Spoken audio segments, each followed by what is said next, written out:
Assalamualaikum warahmatullahi wabarakatuh.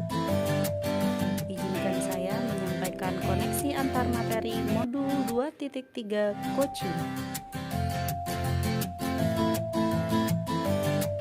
Pengertian coaching menurut Grant, sebuah proses kolaborasi yang berfokus pada solusi, berorientasi pada hasil dan sistematis, di mana coach memfasilitasi peningkatan atas performa kerja, pengalaman hidup, pembelajaran diri, dan pertumbuhan pribadi dari coaching.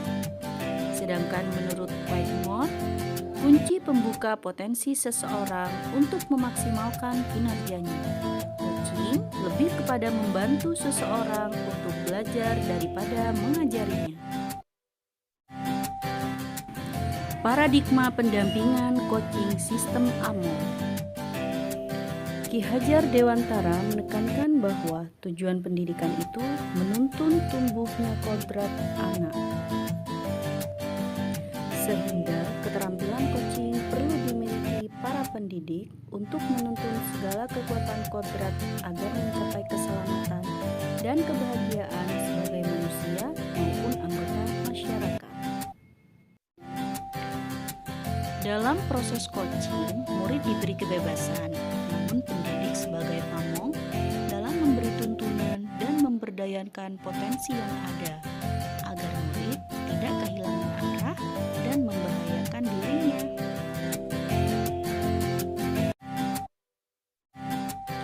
Perlu ditekankan bahwa proses coaching adalah belajar bersama murid, bukan mengajari murid. Guru berusaha menggali potensi yang ada pada murid dengan pertanyaan-pertanyaan teman. Pilihan solusi akan diberikan oleh murid itu sendiri.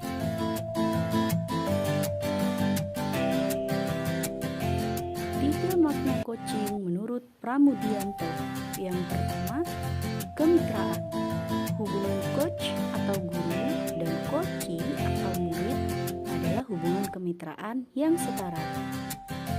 Tak perlu takut wibawa akan hilang sebagai seorang guru, karena semua ini dilakukan untuk membantu coachee mencapai tujuannya. Seorang coach mendukung secara maksimal tanpa memperlihatkan otoritas yang lebih tinggi daripada coachee. Jadi semuanya dilakukan setara.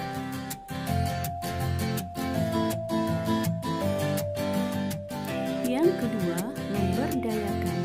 Proses inilah yang membedakan coaching dengan proses lainnya. Dalam hal ini, dengan sesi coaching yang ditekankan pada bertanya reflektif dan mendalam. Seorang coach dapat menggali, memetakan situasinya sehingga menghasilkan pemikiran atau ide-ide baru.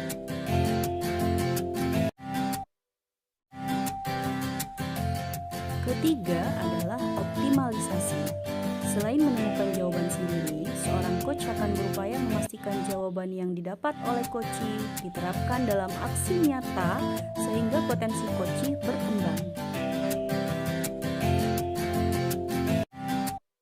Tutwuri Handayani Mindset. Murid adalah mitra belajar.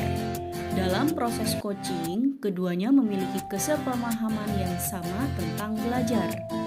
Ketika mendengarkan murid, guru belajar mengenali kekuatan dirinya, juga mengenali muridnya secara mendalam. Demikian pula sebaliknya, tuntunan yang diberikan guru memberikan ruang bagi siswa untuk menemukan kekuatan dirinya sebagai murid dan sebagai manusia. Emansipatif. Merefleksikan kebebasan guru dan murid melalui kesepakatan dan pengakuan bersama terhadap norma-norma yang mengikat mereka. Ruang emansipatif memberikan peluang bagi murid untuk menemukan kekuatan kodratnya, potensi dirinya, dan kekuatan yang dimilikinya. Kasih dan persaudaraan. Proses coaching sebagai sebuah latihan menguatkan semangat Tutwuri Handayani, yaitu mengikuti, mendampingi, mendorong kekuatan kodrat murid secara holistik, berdasarkan cinta kasih dan persaudaraan tanpa pamrih, tanpa keinginan menguasai dan memaksa. Ruang perjumpaan pribadi. Proses coaching merupakan sebuah ruang perjumpaan pribadi antara guru dan murid sehingga keduanya membangun rasa percaya dalam kebebasan masing-masing. Kebebasan di sini tercipta melalui pertanyaan-pertanyaan reflektif untuk menguatkan kekuatan kodrat murid.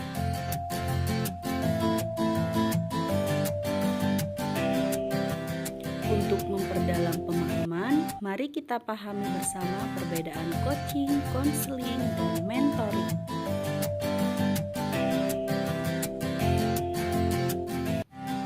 Mentoring menurut Stone, suatu proses di mana seorang teman, guru, pelindung, atau pembimbing yang bijak dan penolong menggunakan pengalamannya untuk membantu seseorang dalam mengatasi kesulitan dan mencegah bahaya.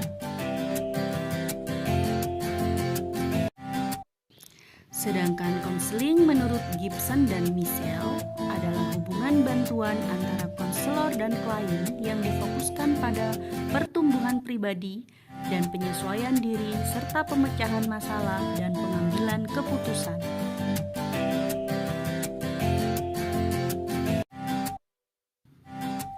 Bagaimana dengan coaching? Coaching adalah sebuah proses kolaborasi yang berfokus pada solusi, berorientasi pada hasil dan sistematis, di mana coach memfasilitasi peningkatan atas performa kerja, pengalaman hidup, pembelajaran diri, dan pertumbuhan pribadi dari coachee.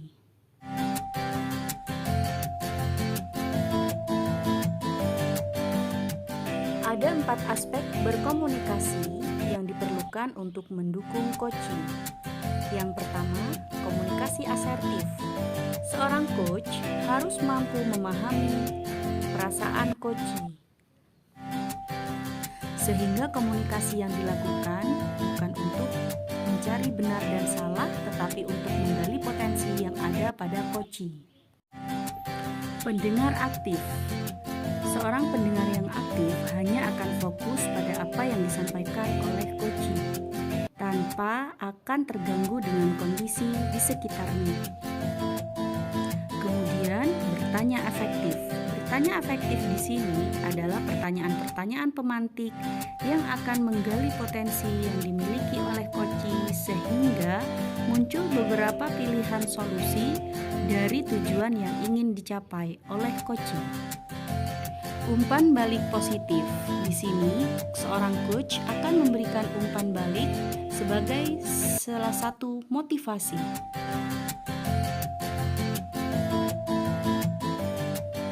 Koneksi dengan pembelajaran berdiferensiasi. Teknik coaching bisa digunakan untuk mendukung pembelajaran berdiferensiasi dengan memaksimalkan kemampuan anak berdasarkan kesiapan belajar mereka yang berbeda-beda. Koneksi dengan kompetensi sosial emosional. Kompetensi sosial emosional bisa mendukung teknik coaching. Dengan KSE, maka komunikasi akan berjalan semakin baik. KSE harus dimiliki guru secara utuh dan diajarkan kepada murid pelan namun pasti.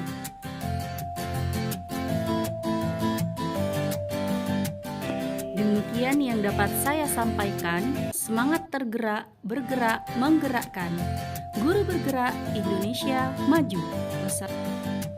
Wassalamualaikum warahmatullahi wabarakatuh.